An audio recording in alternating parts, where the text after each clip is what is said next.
Birinciden assalamu aleykum. Buna uşul жерде Kadamjay rayonu жалгыз эле Майдан айылы эмес, бүтүндөй район. Кече ушул Майдан айылынын тургундарынын атынан Facebook'ka жазып, WhatsApp'ка жазып, Адахан Мадумаров келип бериңиз, элдин атынан сурап атабыз дегенден мен эртең менен учуп, мына азыр көрүп атасыздар, бир 10-15 мүнөт башта келдим.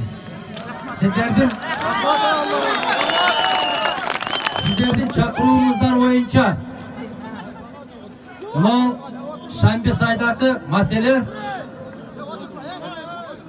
жалгыз биздин Кадамжайдын эмес, бүтүндөй Кыргызстандын маселеси бул.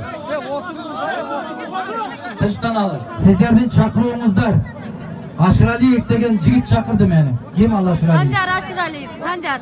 Тааныбайт экенмин. Мына элдин атынан чакыргандан келип отурабыз. Бир маселе.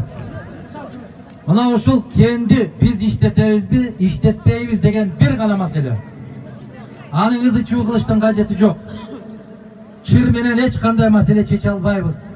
Биз бир гана чечим кабыл алышыбыз керек.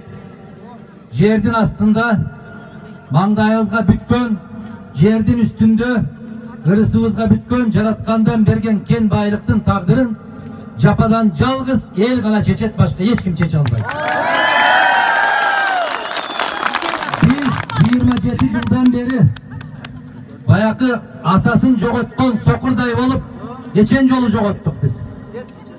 Кумтөрдү жоготуп атабыз, мөңгүлөрдү жоготуп атабыз, башка кен байлыктарды жоготуп атабыз.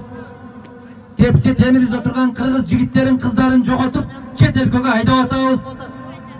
Эми келип алтын калдыбы? Мына жерде абдан туура жазгансыздар. Канча миң кишинин тагдыры деп атат. Мына ушул жерде капталда турган жер экен. Мага да канча-мынчасы айтып атат. Биз аны иштетпейбиз, муну иштетпейбиз, экологиялык таза деп. Мен 27 жылдан бери мындай жомокту угуп чарчаганмын мен.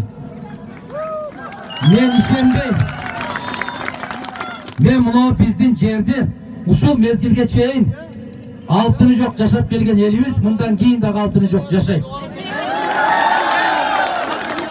Алтындан биз пайда тапкан жерибиз жок. Мына келишимдери боюнча да мына айыл өкмөтү жүрөбү, башкалары жүрөбү.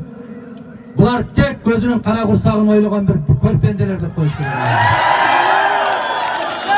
Биз мына азыр келе калсам да кулагыма куюп атат бир ошол компаниянын адиси экен. Биз мындай эле коюп иштете коебуз, тигиндей кылып иштете коебуз деп. Мен мындай жомокторду көп уктум, дагы бир жолу айтайын. Биздин ушул жерге 40 миллион сом берет экен биздин Майдан айылына.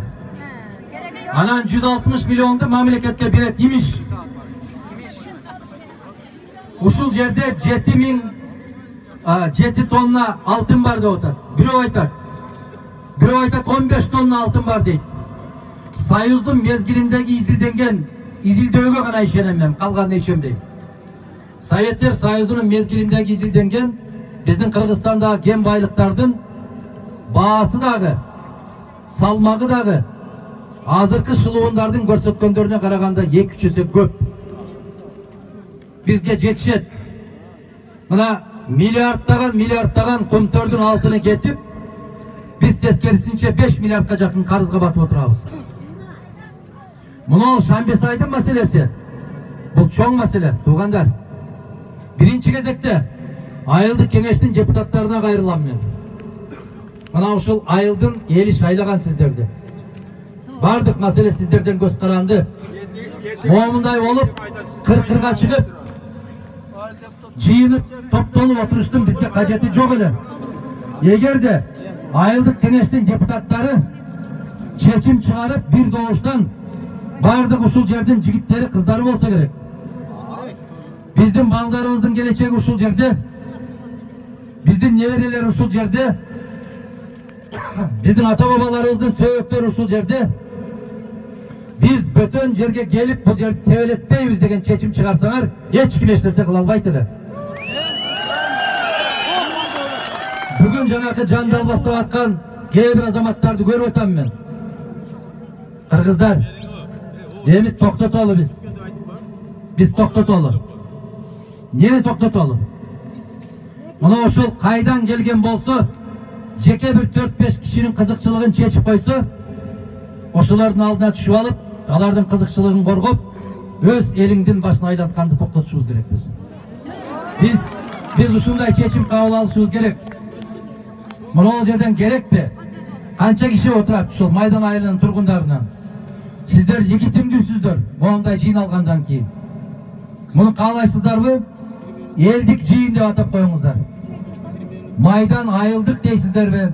Кадамжай райондук дейсиздерби? Кандай десеңиздер өзүңүздөр чечесиздер. Мына ушундай чечимди кабыл алышыңыздар керек. Биз мына кем байлыктын иштетишине каршыбыз болду, бир эле маселе. Анан жанагы бир сөздөр болуп атпайбы? Мораторий жарыялайбыз, андай мындай. Мораторийдин да башканын да кереги жок. Кудай буйрса, бизден акылдуу, бизден эстүү киши келет. Бизден акылдуураак муун келет. Бүгүнкүлөрүбүз акчага сатылып, кызыкчылыктарга сатылып, кандайдыр бир арам бийликтин аркасында келип калган болсо, кийинкилер иншалла алкымы таза, ою таза, көкүрөгү таза, азамат биздин небере чеберелер келип, ошолор чечип алсын кандай жашашыны. Биз алардын тагдырын бүгүн чечкенге укугубуз жок. Мына ушул нерсени биз жабылуу бойдон калыш керек. Бул жерге бир күрөк дагы кагылбаш керек. Менин көз карашым, баягы мен макул эмесмин деп чыгып атпайбызбы? Комтөрдүн алтынын казылышына макул эмеспиз биз. Биз кыргыз мөңгүлөрүнүн жарылышына макул эмеспиз. Биз кыргыз кен байлыктарынын таланып, толонуп кетишине макул эмеспиз. Биз элдин пикирин, элдин үнүн басып, жаап, бийликтин каалаганын жасаганына макул эмеспиз. Биз макул эмеспиз моундай турмушка. Ошондуктан, урматтуу туугандар, мына жерде эле токтоп калбайт. Мына Кудай буйрса, эртең Бишкекке барганда, мындан да кененирээк массалык маалымат каражаттары аркылуу, эл аралык басма сөз каражаттары аркылуу биз бүтүндөй дүйнөгө жар салабыз, Кудай буйрса. Мына эмнеге австриялык компания алып, австриялык компания андан кийин Кытай компаниясына сатып атат. Мен кече сүйлөдүм. Кыргыздын кыбыр эткен жерин баарын Кытай алып эмне болду? Жолуңду оңдоп аткан Кытай, сууңду чыгарып аткан Кытай, ТЭЦти Бишкек жылуулук борборунда азыр 150 Кытай иштеп атты. Мына бүт баарын Кытайча жазып алып, ошолор отуруп алып, бул стратегиялык болгон объект Бишкек жылуулук борбору. 150 Кытайдын колуна салып берип, президентим де олтурат тылтыйып, өкмөтүм де олтурат былтыйып. Эмне калды Кыргызстан? Эмне калды бүгүн? Бизде мына ушул ата-бабалардан калган тоо таш калды. Ойбогон ушул жерин калдыбы Кыргыз? Мунсуз жашадык, дагы да жашайбыз. Эми урматтуу туугандар, абалар, апалар, агалар, эжелер, достор, аяштар, бардык нерсе өзүбүздүн колубузда.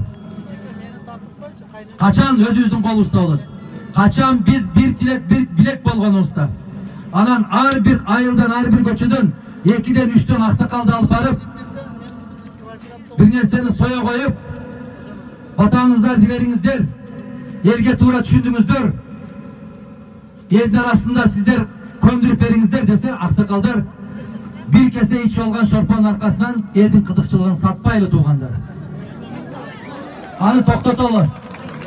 Эгерде мына жерде кызматта иштеп жүргөндөр, айыл өкмөтү болосунбу, райондун жетекчиси кимиң болсуң дагы, сага рызкыны жалгыз жараткан Алла берет, башка эч ким бербейт рызкыны.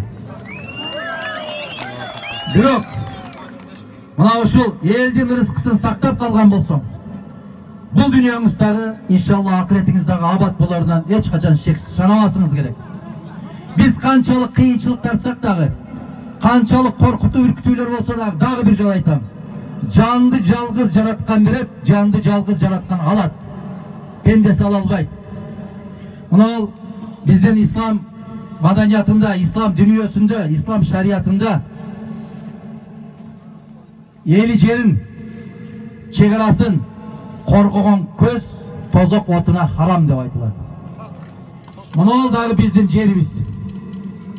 Егер ушуну коргоп кала турган болсок биз, жеке өзүбүздүн кызыкчылык эмес, мына жерден келе атсак, бир топ менин эжекелерим айтып атат. Gerek ушул 40 миллионду биз өзүбүз чогултуп береличи өкмөткө, бизди тынч койсун ушул жерден деп. Мен айтып атам, чогултуп бербешиңиз дагы керек, керекпи? Алар сизге карыз. Биздин өкмөттөн эч кандай карызыбыз жок. Биз чогултуп бере турган акча каалообуз дагы жок. Ошондуктан дагы бир жолу айтам, могул жерде бир чечим кабыл алышыбыз керек дагы. Ал чечим каттуу болуш керек. Eç kanday arı beri buyta öte turgan düşünüp kalbaş gerek. Kıska tak. Şambes Aydın altın keni öz ordunda kalsın. Hiç kimden işletiyorga okugu çok degen boldu. Başka mesele yok. Rahmat. Var olunuzda